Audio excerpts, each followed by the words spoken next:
علامہ عبداللہ ناصر رحمانی امیر جمعیت اہل حدیث سندھ، وہ ہمیں نصیحت کرے، ان کا خطاب ہوگا۔ تمام بھائی دلچسپی کے ساتھ بیٹھے، دلجمی کے ساتھ بیٹھے، اللہ سبحانہ وتعالیٰ ہمارے علم میں عمل میں برکت عطا فرمائے۔ أعوذ بالله من شرور أنفسنا ومن سيئات أعمالنا، من يهده الله فلا مضل له ومن يضلله فلا هادي له، وأشهد أن لا إله إلا الله وحده لا شريك له، وأشهد أن محمدا عبده ورسوله. يا أيها الذين آمنوا اتقوا الله حق تقاته ولا تموتن إلا وأنتم مسلمون. يا أيها الناس اتقوا ربكم الذي خلقكم من نفس واحدة وخلق منها زوجها وبث منهما رجالا كثيرا ونساء، واتقوا الله الذي تساءلون به والأرحام إن الله كان عليكم رقيبا. يا أيها الذين آمنوا اتقوا الله وقولوا قولا سديدا يصلح لكم أعمالكم ويغفر لكم ذنوبكم، ومن يطع الله ورسوله فقد فاز فوزا عظيما. اللهم صل على محمد وعلى آل محمد كما صليت على إبراهيم وعلى آل إبراهيم إنك حميد مجيد. اللهم بارك على محمد وعلى آل محمد كما باركت على إبراهيم وعلى آل إبراهيم إنك حميد مجيد. سبحانك لا علم لنا إلا ما علمتنا إنك أنت العليم الحكيم. رب اشرح لي صدري ويسر لي أمري واحلل عقدة من لساني يفقهوا قولي. أعوذ بالله من الشيطان الرجيم من همزه ونفخه ونفثه. بسم الله الرحمن الرحيم. والذين يؤتون ما آتوا وقلوبهم وجلة أنهم إلى ربهم راجعون.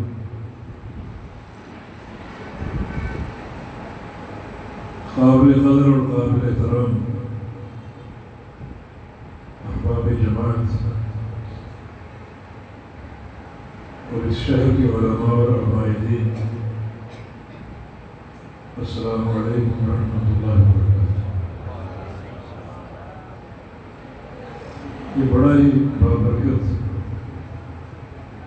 اور مسرت موقع ہے کہ جس مسجد کا آغاز کچھ عرصہ قبل اللہ کی توفیق سے ہوا، آج وہ مسجد 3 منزلہ پایہ تکمیل تک پہنچ چکی۔ بنیادی طور پہ ہمارے شیخ المربی علامہ بدی الدین شاہ راشدی رحمہ اللہ، ان کا کردار، ان کی جہود اور محنتیں، یا پھر بعض بزرگوں کا ذکر کیا ابھی ہمارے شاہد بھائی نے، جنہوں نے ایک چھوٹے سے کمرے سے، کچے کمرے سے آغاز کیا تھا، اور آج الحمدللہ یہ آغاز ان کا بابرکت ثابت ہو رہا ہے۔ اصل بات یہ ہے کہ جس کام کی بنیاد اخلاص کے ہاتھوں سے ہو، وہ کام بہت ہی پھلتا پھولتا ہے اور بہت ہی بابرکت ثابت ہوتا ہے۔ چھوٹے سے کمرے سے جس کام کا آغاز ہوا، لیکن اخلاص کے ساتھ، للہیت کے ساتھ، وہ کمرہ 3 منزلہ عالی شان عمارت میں تبدیل ہو چکا ہے۔ انشاءاللہ جن جن کا حصہ اس مسجد کی تعمیر میں شامل ہے، ان کے لیے صدقہ جاریہ تو ہے ہی، لیکن جن کے ابتدائی جہود اور ہاتھ اس مسجد کی تعمیر میں لگے، ان سب کے لیے یہ مسجد صدقہ جاریہ بن چکی ہے۔ مدینہ منورہ ایک وقت تھا کہ وہ ایک مسجد نبوی کچے چبوترے کی شکل میں کھجور کے تنوں کے ستون تھے اور کھجور کی چھاپ کی چھت تھی، لیکن بابرکت ہاتھوں سے تھی۔ نبی علیہ السلام تھے، صحابہ کرام تھے، مسجد کا آغاز کیا۔ اور آج آپ جاتے ہیں مسجد نبی دیکھتے ہیں کہاں سے کہاں پہنچ چکی۔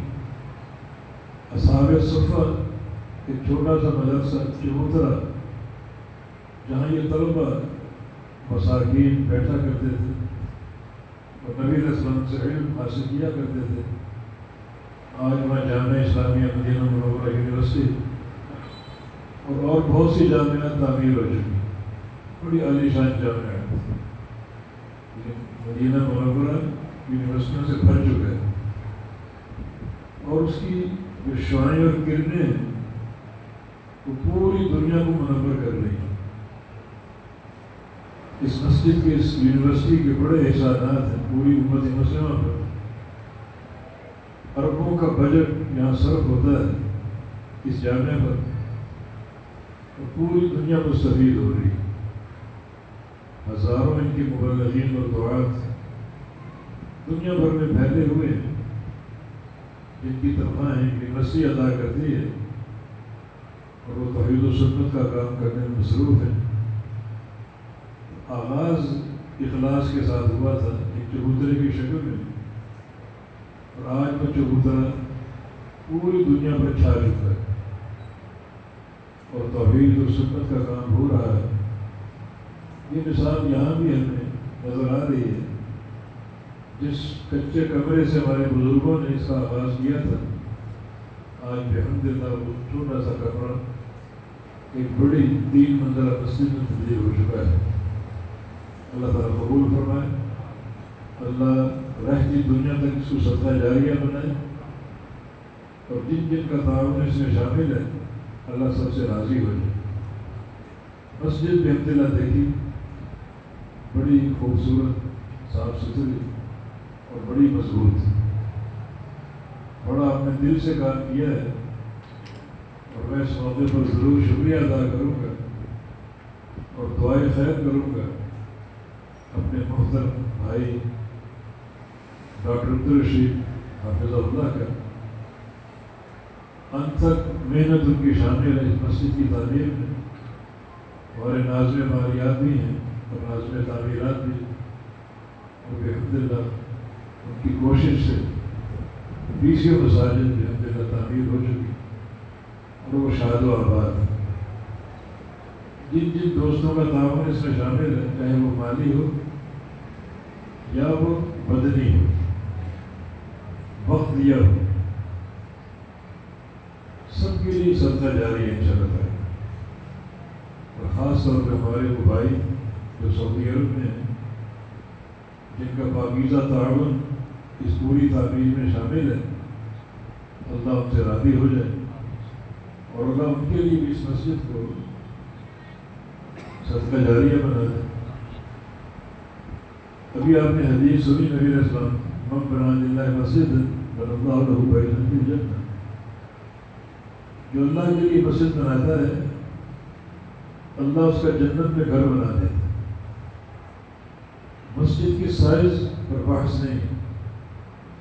ایک اور حدیث میں رسول اللہ صلی اللہ علیہ وسلم فرمان ہے، وَلَوْ كَمِثْلِ الْقَطَعِ، چاہے مسجد کا سائز پرندے کے گھونسلے کے برابر ہو، اس کا بھی جنت میں گھر بن جائے گا۔ پرندے کے گھونسلے کے برابر مسجد نہیں ہوتی، بلکہ مراد اس سے یہ ہے کہ ایک اینٹ لگا دی، پرندے کے گھونسلے کا سائز ایک اینٹ کے برابر ہی ہوتا ہے، ایک اینٹ 2 اینٹیں لگا دی، اٹھا کے رکھ دی، خرید کے دے دی، اسی کی صورت وہ شامل ہو گیا۔ اس کے لیے بھی مسجد صدقہ جاریہ بن جائے، اللہ کی کمی نہیں۔ جنت میں گھر تو بنے گا ہی بنے گا، لیکن اجر و ثواب کی صورت کیا ہو؟ کل جب قیامت قائم ہوگی یہ مسجد اللہ کے میزان میں تولی جائے گی، اللہ کے میزان میں اس کا وزن ہوگا، اور اللہ فرمائے گا اس مسجد میں کتنی نمازیں پڑھی گئیں، کتنے سجدے کیے گئے، کتنے رکوع کیے گئے، کتنے تشہد کیے گئے، کتنے ذکر و اذکار کیے گئے، کتنے قرآن کی تلاوت ہوئی، کتنے دروس ہوئے، کتنے جمعے کے خطبات ہوئے، کتنی بچوں اور بچیوں کی تعلیم ہوئی، ان سب کا اجر بھی اس کے کھاتے میں ڈالا۔ جس نے مسجد کی تعمیر کی یا نگرانی کی یا دل کے اخلاص کے ساتھ مسجد کو بہتر سے بہتر بنانے کی کوشش کی ہے، یہ ساری نمازیں، سارے سجدے، سارے دروس، سارے خطبات، قرآن پڑھے جائیں گے اور بہت کچھ، یہ سب صدقہ جاریہ بن جائے گا بنانے والے کے لیے، محنت کرنے والے کے لیے، نگرانی کرنے والے کے لیے، اور جس کا تعاون شامل ہے۔ تو یقیناً علاقے کی جماعت نے بھی بھرپور اپنا کردار ادا کیا۔ اللہ پاک سب کی محنت قبول فرما دے۔ ایک منزل تو پوری، ایک مرحلہ پورا ہو گیا مسجد کی تعمیر کا۔ اب دوسرا مرحلہ وہ بھی نبی اسلام کی حدیث سے ہمارے سامنے آتا ہے کہ سبعۃ یظلھم اللہ فی ظلہ یوم لا ظل الا ظلہ۔ اللہ تعالیٰ قیامت کے دن 7 قسم کے انسانوں کو اپنے عرش کے سائے میں لے لے گا۔ 7 قسم کے انسان، ان میں سے ایک شخص کون ہے؟ رجل قلبہ معلق بالمسجد، وہ شخص ہے جس کا دل مسجد کے ساتھ معلق ہو، جس کا دل مسجد کے ساتھ معلق ہو، ہر وقت مسجد اس کے دل و دماغ میں اٹکی ہوئی ہے، ٹھہری ہوئی ہے، یعنی مسجد میں باجماعت نماز پڑھنا، مسجد کی محبت، مسجد میں اگر کوئی کمی کوتاہی ہوگی اس کو پورا کرنا، صفائی کا اہتمام کرنا، اور جو بھی مسئلہ مسجد کا ہو اس میں اپنا کردار ادا کرنا، مسجد کے ساتھ اس کا دل معلق ہے۔ اللہ اس کو قیامت کے دن اپنے عرش کے سائے میں لے لے، جس دن بڑی لوگ مشکل میں ہوں گے، وہ دن بہت لمبا ہے، جس کی مقدار دنیا کی 50,000 سال کے برابر، اور وہ دن بڑا گرم ہے۔ تدنو الشمس حتی تکون علی مسافۃ میل، سورج قریب آ جائے گا 1 میل کے فاصلے پر، پسینہ بڑا خوفناک ہوگا، اس دن کی شدت اور ہولناکی۔ ان حالات میں اللہ تعالیٰ اس بندے کو اپنے عرش کا سایہ عطا فرما دے گا، جس کی محبت مسجد کے ساتھ ایک مثالی محبت۔ اس میں کچھ لوگ ہی سامنے آتے ہیں۔ اب یہاں مسجد کی آپ جب ابتدا کی ہوگی تو سب تو شریک نہیں ہوں گے، ایک بندہ کھڑا ہوگا، مسجد کا پلاٹ لیا جائے، در در کیا ہوگا لوگوں سے فنڈز حاصل کرنے کے لیے، ایک بندہ 2 بندے اس میں آگے آتے ہیں، ہر ایک کو یہ توفیق نہیں ملتی، پھر اس کی نگرانی تعمیر کی وقت دیتا ہے، وہ مزدوروں کے اور عمال کے سر پہ کھڑا ہوتا ہے، فلاں کام کرو فلاں کام کرو، اس کے دل میں درد ہے اللہ کا گھر خوبصورت بن جائے، جتنا اس کے دل میں درد ہوگا اتنا اللہ کی طرف سے اس کے لیے رضا اور محبت کی بارشیں ہوں گی۔ اللہ کے فضل و کرم سے یہ مسجد یہاں تک پہنچ چکی، تعمیر مکمل ہو چکی۔ اب آپ کا کردار کیا ہے کہ آپ سب کا دل مسجد کے ساتھ چمٹا ہو، اٹکا ہو اور معلق ہو۔ اس میں نمازوں کی ادائیگی ہے کہ مسجد کا کردار اس کو ادا کیا جائے۔ مسجد خالی ان پتھروں اور سنگ مرمر کا نام نہیں ہے، رنگ روغن کا نام نہیں ہے، بلکہ مسجد آباد کاری کا نام ہے، اس کو نمازیوں سے بھرنا چاہیے۔ مسجد ایک ایسا اللہ کا گھر ہے جہاں لوگوں کے کردار کی تعمیر ہوتی، عقیدے کی اصلاح ہوتی، اس کردار کو ادا کیا جائے۔ ممبر کا کردار کیا ہے کہ ممبر پر کھڑا خطیب جو ہے وہ خالص توحید بیان کرے، اللہ کے نبی کی سنت بیان کرے، اللہ کے رسول کی محبت بیان کرے، قصے کہانیاں، شعر و شاعری، قوالیاں، یہ اس ممبر کا کردار ہے ہی۔ اور مسجد کے محراب کا کردار یہ ہے کہ جو بندہ امام ہو وہ نماز کے تعلق سے پیارے پیغمبر کی سنت کی معرفت رکھتا ہو، بالکل صحیح نماز پڑھائے، لوگوں کی امامت کرے، ان کی نمازوں کی اصلاح کرے، یہ اصل کردار ہے مسجد میں۔ یہ محبت بڑی قابل قدر ہے۔ جب آپ گھر سے نکلتے ہیں مسجد آنے کے لیے تو خطوۃ ترفع درجۃ وخطوۃ تمحو سیئات، آپ کے جو قدم ہیں وہ گنے جاتے ہیں، ایک قدم جو اوپر کو اٹھاتے ہیں اس قدم کے بدلے جنت میں درجہ بلند ہو جاتا ہے، اسی قدم کو زمین پہ رکھتے ہیں تو اللہ ایک گناہ معاف کرتا ہے۔ اور روزانہ آپ آئیں اور جائیں، آنے میں جانے میں بھی یہ فضیلت حاصل ہے۔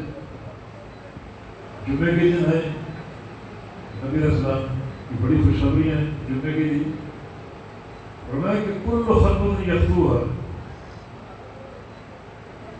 اجر سنت صیامها و قیامها،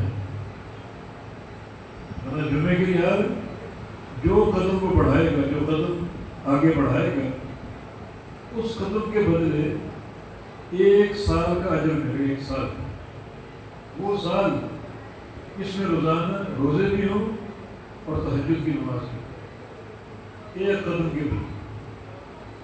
اگر آپ کا گھر مسجد سے 100 قدم کے فاصلے پر تو 100 سال کا ثواب، 500 قدم کے فاصلے پر تو 500 سال کی عبادت کا ثواب۔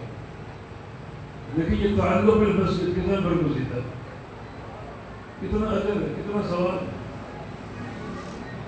بشر المشائین فی الظلم بنور تام یوم القیامہ، جو بندے اندھیروں میں نماز پڑھنے آتے ہیں، اندھیروں میں، جیسے عشاء کی نماز ہے، فجر کی نماز ہے، اسے قیامت کے دن مکمل نور کی بشارت ہے، اس کی قبر بھی منور ہو جائے گی، آخرت بھی روشن ہو جائے گی۔ یہ صلہ کس چیز کا؟ جو اندھیروں میں جاتا تھا نماز کی ادائیگی کے لیے، نور ہی نور ملے، اور قیامت کے دن نور موجود نہیں ہوگا، نور آپ کو وہاں ساتھ سے جانا پڑے گا، انتظام کر کے جانا ہوگا۔ قبر میں بھی اندھیرا، قیامت میں بھی اندھیرا، نور کس کو ملے گا؟ جو ساتھ لے کر جائے۔ لیکن یہ تعلق بالمسجد بندے کو نور فراہم کرنے کا سبب بن جائے، نور فراہم کرنے۔ نبی علیہ السلام نے ایک حدیث میں اللہ تعالیٰ کی ایک صفت کا ذکر کیا، صفت تبشبش۔ تبشبش بشاشت سے ہے، چہرے کا نور، چہرے کی رونق۔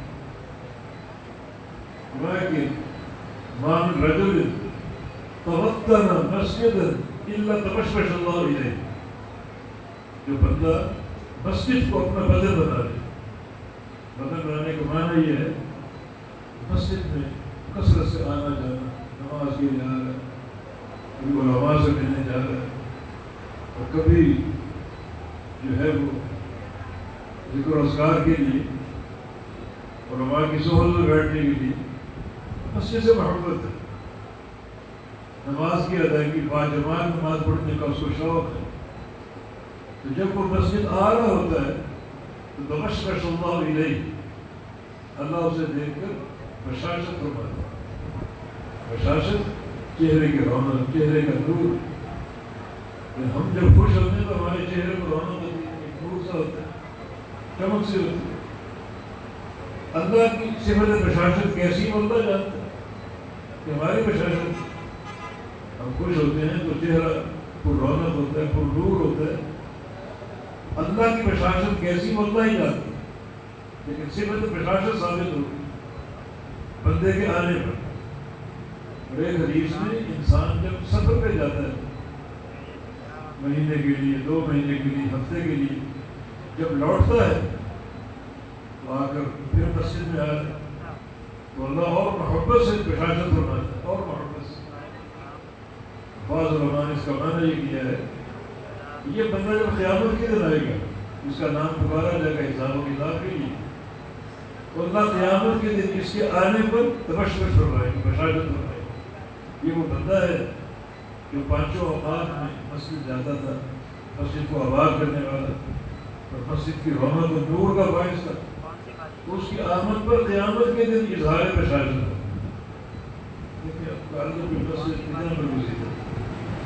تو پہلا مرحلہ آج پورا ہو چکا، تعمیر مکمل ہو چکی، صاف ستھری مسجد آپ کو دی جا رہی ہے۔ اگلا مرحلہ آپ کے ذمہ ہے، اس کو آباد کریں۔ یاد رکھو اگر آباد نہیں کرو گے تو سزا بڑی بھیانک ہے۔ نبی اسلام کو قبر میں ایک بندے کا عذاب دکھایا گیا۔ بندہ کون تھا، کیا تھا، عذاب کیا تھا؟ عذاب یہ تھا کہ اس کے سر پہ پتھر مارا جا رہا ہے، بھاری چٹان ہے، فرشتہ موجود اس کے سر پہ کھڑا ہے، اس کو پتھر مارا۔ جب پتھر اس کے سر پہ لگتا پتھر ریزہ ریزہ ہو جائے، اور پھر پتھر دوبارہ جیسے آپ گیند نیچے پھینکتے ہیں کچل کر آپ کے ہاتھ آ جاتی ہے، پتھر بھی اس بال کی طرح آپ کے ہاتھ میں آ جائے، فرشتے کے ہاتھ میں سر دوبارہ جڑ جاتا، فرشتہ پھر مارتا، پھر پتھر ہاتھ آ گیا، پھر سر جڑ گیا، پھر مارتا، پھر سر پانچ ہو گیا۔ فرشتہ ساتھ تھا اس خواب میں نبی علیہ السلام کے، اور کہا کہ یہ سلوک اس کے ساتھ قیامت تک ہوتا رہے گا، قیامت صدیوں اس کے سر کو کچلا جائے گا، سر کو پاش کیا جائے گا، صدیوں جب تک قیامت قائم نہ ہو جائے یہ سلوک جاری رہے۔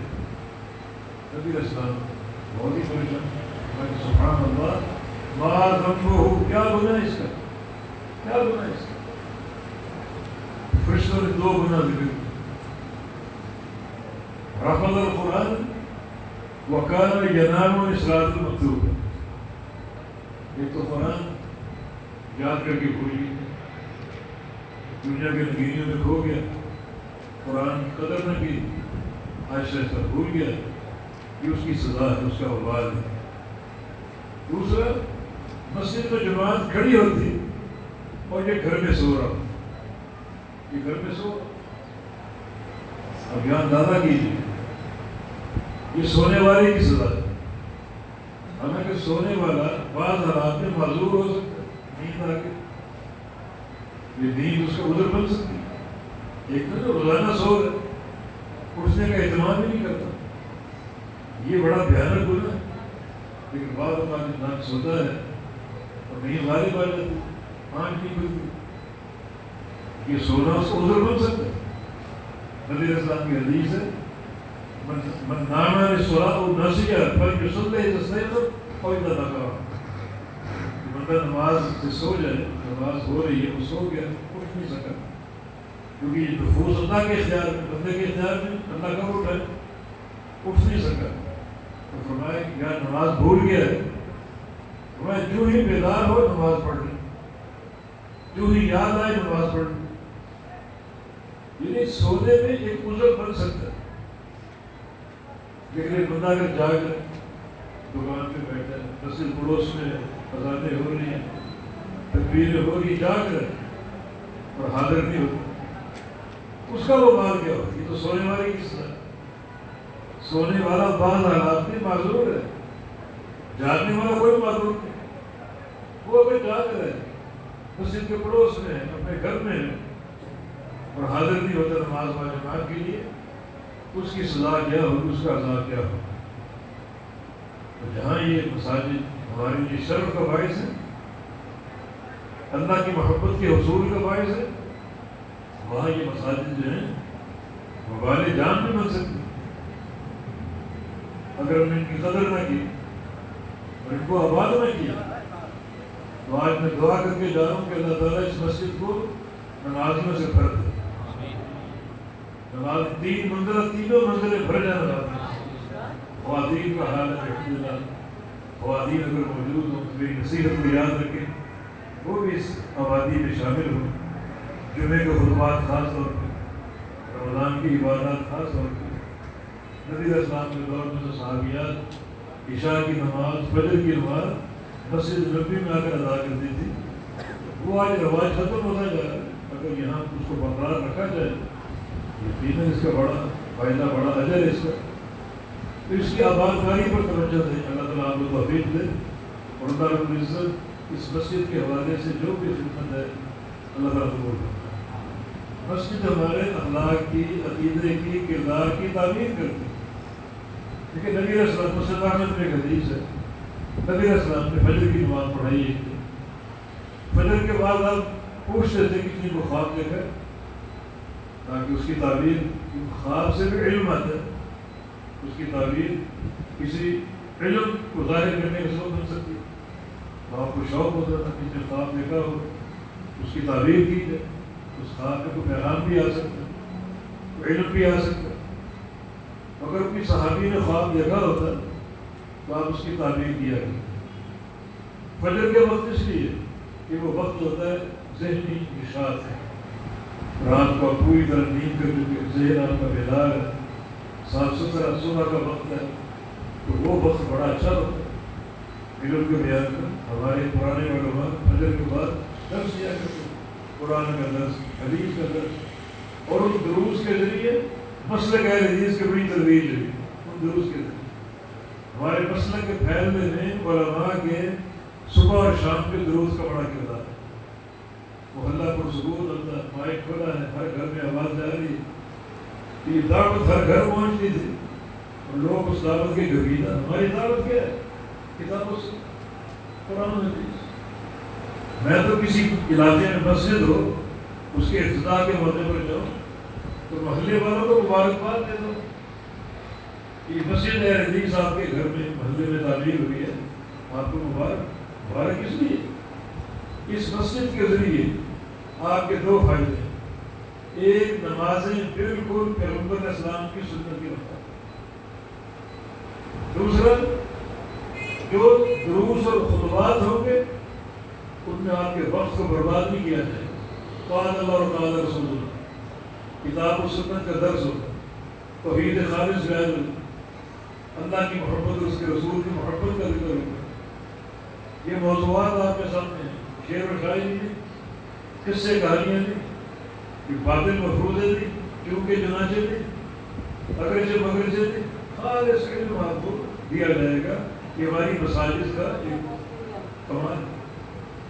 مبارکباد دیتے ہیں آپ کو، کل آپ کے گھر میں مسجد قائم ہو چکی، آپ کے علم میں اضافے کے لیے، آپ کی نمازیں صحیح کرنے کے لیے، ورنہ بیشتر مساجد، نبی علیہ السلام کی حدیث ہے، قرب قیامت مساجد بہت ہوں گی، نمازی بھی بہت ہوں گے، لیکن اکثر نمازی وہ ہوں گے جن کا ایک سجدہ قبول نہیں۔ مساجد کون سی زیادہ ہے؟ کن کی زیادہ ہے؟ نمازی کون سے زیادہ ہے؟ کن کے زیادہ ہے؟ تو بہت تھوڑے افراد ہیں۔ کون لوگ زیادہ ہیں؟ کون سی مساجد زیادہ ہیں؟ ایک سجدہ اللہ قبول نہیں کرے۔ سب لوگ ہمارے تمہیں یصلی، نماز کون سی قبول ہوتی ہے؟ جو اللہ کے نبی کے طریقے اور آپ کی سنت کے مطابق۔ یہاں جو نماز پڑھی جائے گی، پڑھائی جائے گی، وہ باپ دادا کے طریقے پر نہیں ہوگی، نہ کسی پیر و مرشد کے طریقے پر، نہ کسی وڈیرے اور سائیں کے طریقے پر، بلکہ محمد رسول اللہ صلی اللہ علیہ وسلم کے طریقے پر۔ اگر آپ چاہتے ہیں آپ کی نمازیں درست ہو، قابل قبول ہو، آپ کو صحیح دین ملے، تو آئیے ہماری دعوت کی مساجد کی طرف آئیے۔ ہماری مساجد میں آ کر دیکھو، ایک ایک چیز دیکھو، بچے کا عمل، بڑے کا عمل، امام کا عمل، مقتدی کا عمل، دیکھ کر گھروں میں جاؤ اور جا کر کتابیں کھول دو، قرآن کھول دو، صحیح بخاری کھول دو، صحیح مسلم کھول دو، کوئی عمل قرآن کے خلاف ہو، صحیح بخاری کے خلاف ہو، صحیح مسلم کے خلاف، اس کی نشان نہیں کرو۔ آئیے دیکھیں، دین نصیحت اور خیر خواہی کا ہے، یہ خیر خواہانہ پیغام، ہم پر اٹیک کریں، ہماری اصلاح کریں، کوئی غلطی ہے اس کو سدھاریں۔ ایک ایک چیز دیکھیں مسجد میں جو کچھ ہو رہا ہے، اور جا کر کتابیں کھول کر بیٹھ جائیں۔ کوئی عمل ہمارا قرآن و حدیث کے خلاف ہو، اس کی نشاندہی کی، ورنہ ہمیں موقع دیں، ہم جائیں اور بتائیں، نشاندہی کریں۔ 20 مسائل وضو سے لے کر سلام پھیرنے تک، 20 مسائل نبی علیہ السلام کے طریقے کے خلاف۔ یہ کوئی تعصب کی بات نہیں، یہ خیر خواہی کی بات ہے.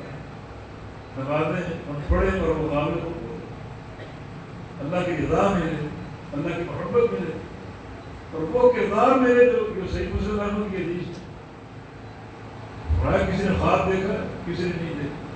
فرمایا کہ آج رات میں نے خواب دیکھا، رأیت ربی فی احسن صورت، میں رب تعالیٰ کو دیکھا خوبصورت، بہت ہی بہترین صورت. اللہ کی صورت حق اور ثابت. صورت کیسی ہے؟ کیفیت معلوم. خواب میں بتایا گیا کہ صورت رب کی ہے، کیفیت کے ساتھ نہیں. صورت سامنے کیسے؟ جیسی اس کے لائق. ہم سب کی صورت ہے، رب کی بھی صورت ہے. ہماری صورت کیسی؟ جیسی ہمارے لائق. رب کی صورت کیسی؟ جیسی اس کے لائق. نہیں سکے کچھ نہیں صحیح بات تشریح سے کہا. جو حدیث ہے اللہ خلق آدم علی صورت ہے کہ اللہ نے آدم کو پیدا کیا اپنی صورت پر، اپنی صورت پر. یہ تصویر مراد نہیں، تصویر مراد نہیں. ورنہ صورت کا لفظ اگر مضاف ہے کسی جسم کی طرف تو تشبیہ ہوتی ہے. لیکن نبی علیہ السلام کی حدیث ہے کہ اول صورت تلج الجنہ علی صورت القمر لیلۃ القدر. پہلا زمرہ جو جنت میں داخل ہوگا، پہلی جماعت جنت میں داخل ہوگی، اور ان کے چہرے چاند جیسے ہوں گے، چاند کی صورت ہوگی. چاند تو پتھر ہے، وہ چہرے پتھر بھی ہوں گے کیا؟ چاند تو جماعت ہے، وہ چہرے جماعت ہوں گے کیا؟ چاند میں جان نہیں، وہ چہرے بے جان ہوں گے کیا؟ جنہیں اگر تشریح ہر لحاظ سے ہوتی ہے. اس لفظ صورت اگر مضاف ہے، یہ تشریح اس سے مراد نہیں. ایسے کئی شواہد موجود ہیں. تو رحمان کی صورت جو رحمان کے لائق ہے، ہماری صورت ہمارے لائق ہے. صورت حق ہے، صحیح کتاب و سنت سے ثابت ہے. ہمارے اس پر ایمان. قرآن میں نے رب کو دیکھا، بہت ہی خوبصورت بہترین صورت. اور اللہ مجھ سے کیا فرما رہا؟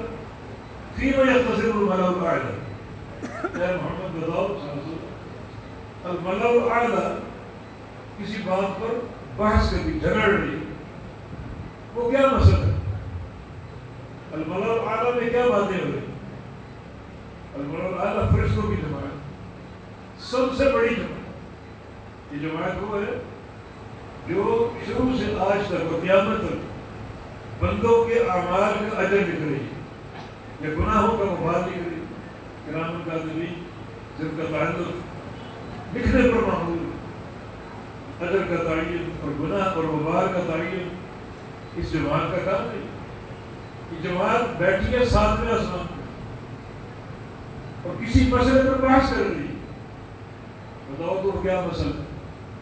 میں نے عرض کیا خواب میں کہ میں نہ تو اس جماعت کو دیکھ رہا ہوں، نہ ان کی باتیں سن رہا ہوں.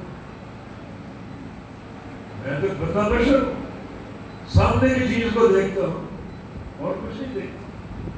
یا تو دکھا دے تو دیکھتا ہوں. عالم الغیب نہیں، عالم ہم تو ہمارے عقیدے کہ آپ پر 14 طبق روشن، ساتوں آسمان دیکھتے، ساتوں زمینیں دیکھتے. کفری عقیدہ، کفری.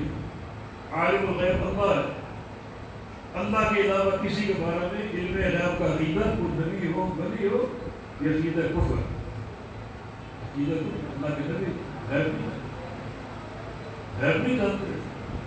اپنے گھر میں عمر مومن فرماتے، گھر میں بیٹھے پریشان بیٹھے میں پریشانی بھام، کوئی اٹھ رہے ہیں، کوئی ٹہل رہے ہیں، کوئی بیٹھ رہے ہیں، کوئی کھڑے ہو رہے ہیں.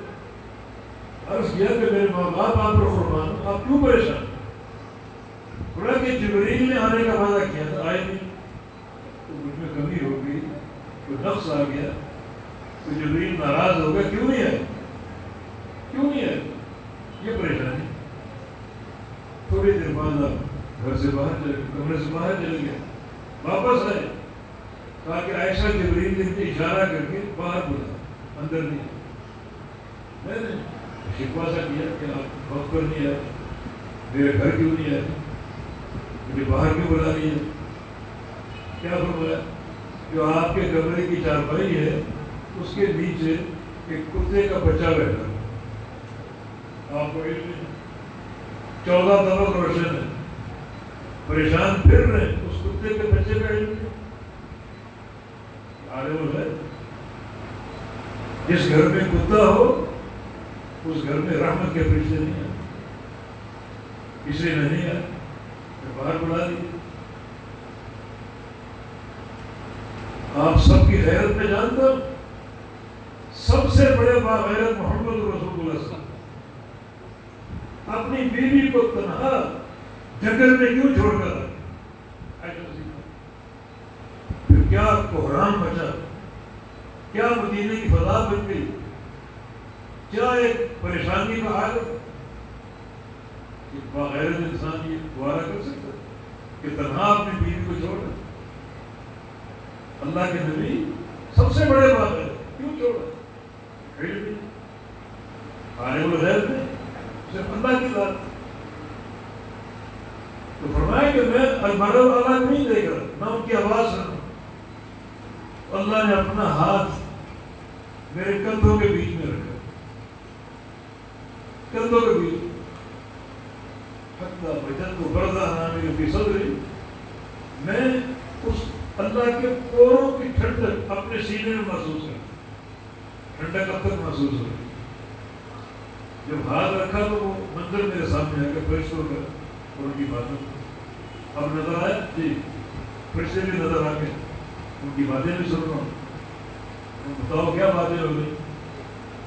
عرض کیا کہ ان کے موضوع دو ہیں، ان کے موضوع تو یختصمون فی الدرجات والکفارات، ایک موضوع یہ ہے کہ زیادہ درجات کی بلندی کن اعمال میں ہے، دوسرا موضوع یہ کہ کون سے اعمال زیادہ گناہوں کا کفارہ بنتے ہیں، گناہوں کی بخشش کا باعث ہوتے ہیں۔ درجات و کفارہ، درجات 3 ذکر کیے، ایک افشاء الصلاۃ و اطعام الطعام والصلاۃ باللیل والناس نیام، ایک سلام کو عام کرنا، یعنی سلامتی کو عام کرنا، اس میں السلام علیکم بھی، لیکن سلامتی کو فتنہ کھڑا نہ کرے، جھگڑے پیدا نہ کرے، کوئی پھٹے پیدا نہ کرے، اور اس کا وجود جو ہے نا علاقے میں سلامتی کی علامت بن جائے، سلامتی کا شعار بن جائے، لوگ اس کو دیکھیں اس سے بالکل بے خوف ہو، مطمئن سلامتی میں ہو۔ کچھ لوگ ایسے ہوتے ہیں بدماشی اور فتنہ اور اختلاف کو ہوا دینا ان کی فطرت میں، وہ سلامتی کا دشمن ہے۔ لیکن جو لوگ سلامتی کو عام کرتے ہیں، ان کی نرم خوئی، اچھے اخلاق، تواضع، گرمساری، ایک محبت کے جذبات، یہ سلامتی کو عام کرے۔ دوسرا اطعام الطعام، بھوکوں کو کھانا کھلانا، وہ دور تھا بڑا فخر کا دور، 3 4 دن کھانا ملتا ہی نہیں، فخر کا دور۔ آج اللہ نے فراوانی دے دی، اس دور میں پیٹوں پر پتھر باندھے جاتے تھے، پتھر باندھے۔ ایک خاتون نبی رحمان کی گھر پاس آئی، آپ گھر میں موجود نہیں تھے، سیدہ عائشہ صدیقہ سے ملی اور کہا کہ 3 دن سے میں اور میرے بچے بھوکے۔ خاتون کے کیا جذبات ہوں، 3 دن سے عائشہ صدیقہ گھر میں دیکھا کچھ کھانا تھا ہی، 3 کھجوریں بھی وہ اس کو دے دی۔ خاتون نے ایک کھجور ایک بچے کو دی، دوسرے بچے کو دی، دونوں بچے جھٹ پٹ کھا گئے۔ خاتون کھانے لگی تو بچوں کی نظروں کو دیکھا، بچے بڑے حرص کے ساتھ اس کھجور کو دیکھا، ماں کی ممتا، انہوں نے خود نہیں کھائی، وہ بھی آدھی کر کے بچوں کو کھلا۔ یہ منظر جناب عائشہ صدیقہ نے دیکھا، یہ بھوک اور افلاس کا یہ دور نبی علیہ السلام سے بیان کیا اس خاتون کا قصہ۔ تو آپ نے کیا فرمایا، یہ عورتیں حاملات مرضعات رحیمات پہ اولاد ہیں، یہ عورتیں حمل کی تکلیف اٹھانے والی، بچے کو دودھ پلانے کی تکلیف اٹھانے والی، بچوں پر شفقت کرنے والی، لولا ما یاتین الازواجہن لتدخل مصلیات النجم، صرف شوہر کے ساتھ بدتمیزی نہ کرے، شوہر کے ساتھ لڑائی جھگڑا، اونچی آواز سے چیخنا چلانا، صرف یہ نہ کرے اور نماز پڑھیں تو ان خواتین کا ٹھکانہ جنت کے سوا کچھ نہیں، جنت کے سوا۔ ایسا بڑا عظیم شان، بڑے اس میں علمی نبات، لیکن یہاں اصل مقصود اس کو یہ ہے کہ وہ کتنا فخر کا دور، 3 دن سے کھانا نہیں کھانا، بچوں کو کھلانا، وہ دور تھا اطعام الطعام، کھانا کھلانا، والصلاۃ باللیل والناس نیام۔ اور تیسرا جو عمل ہے کہ لوگ سو رہے ہوں، آپ تہجد پڑھے اپنے گھر، دنیا سو رہی ہے، آپ اٹھے ہیں علاقے میں، محلے میں، وضو کیا ہوا ہے، وضو کر کے آپ مسلح پر سوار ہو گئے، قیام اللیل کر رہے ہیں، تہجد پڑھ رہے ہیں۔ بھائی یہ 3 عمل درجات کی بلندی کا باعث ہے، بڑے درجے اونچے ہوتے ہیں۔ اور کفارات کیا ہیں؟ جو گناہوں کا کفارہ بنتے ہیں، وہ بھی 3 عمل، وہ بھی 3 عمل۔ نمبر 1 کثرت خدائے المسجد، اسباغ الحدود المکارم وکثرت خدائے المسجد وانتظار الصلاۃ بعد الصلاۃ۔ ایک ہے وضو پورا کرنا تکلیف کے باوجود۔ تکلیف کیا ہے؟ بعض اوقات آج گرم علاقہ ہے، پانی بڑا گرم آتا ہے، اس کو ہاتھ نہیں لگتا، مگر وضو میں پرواہ نہ کرے، پورا وضو کرے، وضو میں چوری نہ کرے۔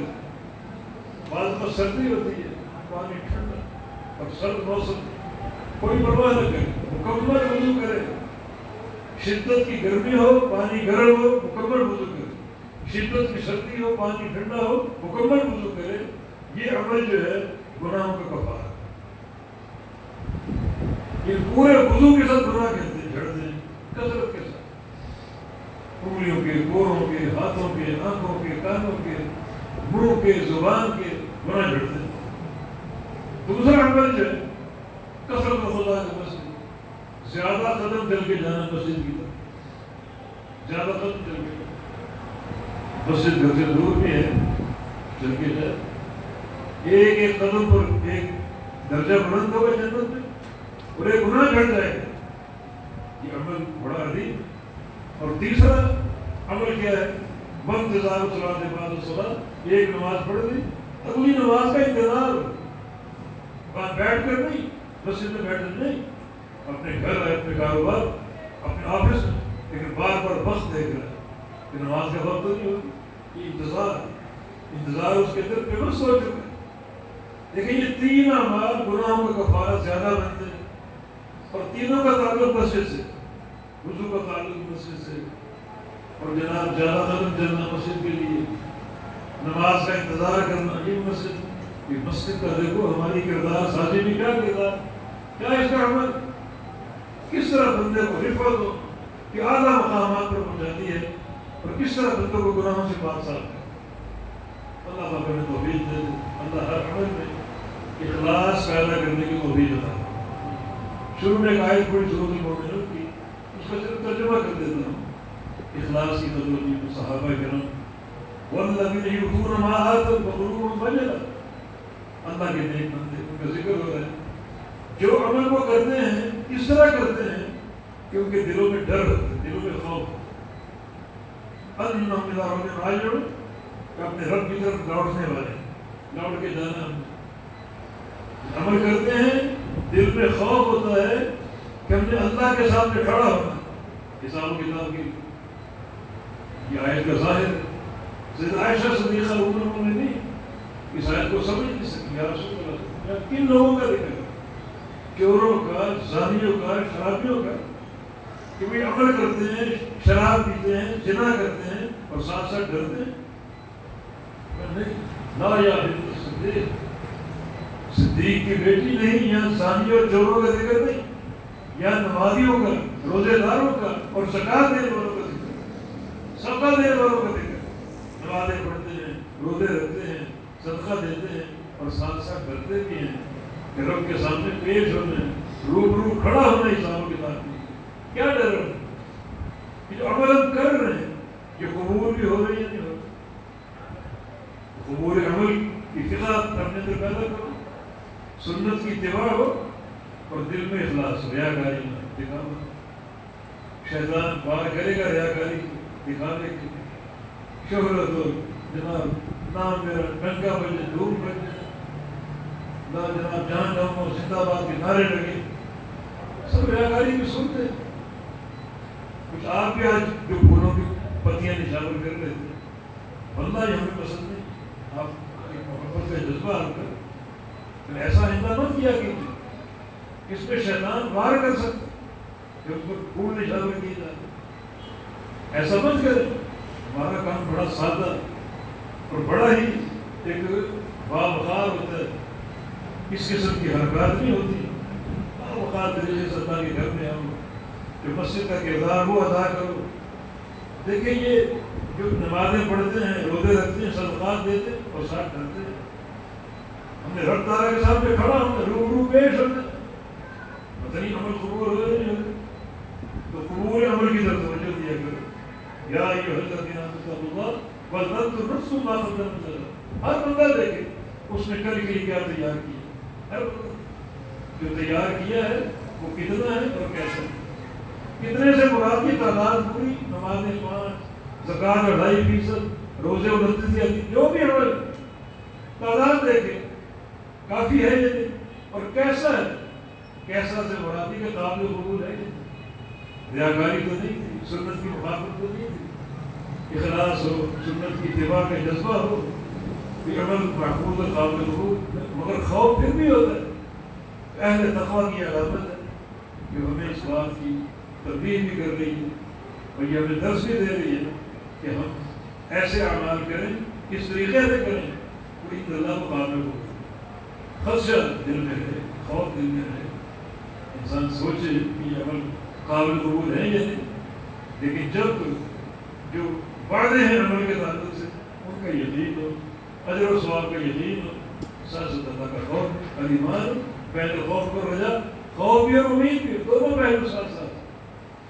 یہ عمل بھی الحمدللہ مسجد کی تعمیر کی صورت میں سامنے آ چکا. آئیے نمازیں پڑھیں، یہاں بیٹھ کے قرآن کی تلاوت کریں اور جناب اللہ کا ذکر کریں. پھر ایک فائدہ اور بھی، روزانہ آپ کے بھائی کی زیارت آپ کو ہو، ملاقات ہوگی. یہ زیارتیں ملاقاتیں بھی گناہوں کی بخش کر اللہ کی محبت کے حضور میں دیں. فقط محبت جو بندے میرے لیے محبتیں کرتے ہیں، زیارتیں کرتے ہیں، ان بندوں کے لیے میری محبت فرض ہو جاتی ہے. اللہ تعالیٰ سے توفیق کی سزا ہے.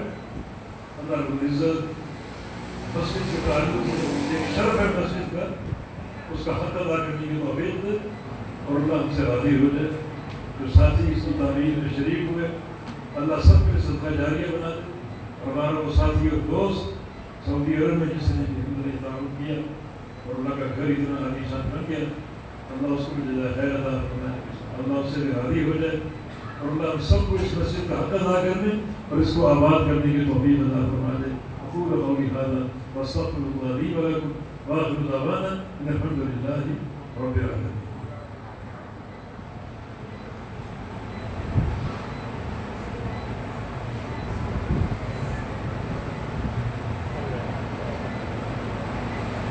الحمد للہ رب العالمین الرحمن الرحیم مالک یوم الدین ایاک نعبد و ایاک نستعین اهدنا الصراط المستقیم صراط الذین انعمت علیہم غیر المغضوب علیہم ولا الضالین آمین. یا رب لک الحمد کما ينبغی لجلال وجهک وعظیم سلطانک. اللهم صل علی محمد وعلى آل محمد كما صليت على إبراهيم وعلى آل إبراهيم إنك حميد مجيد.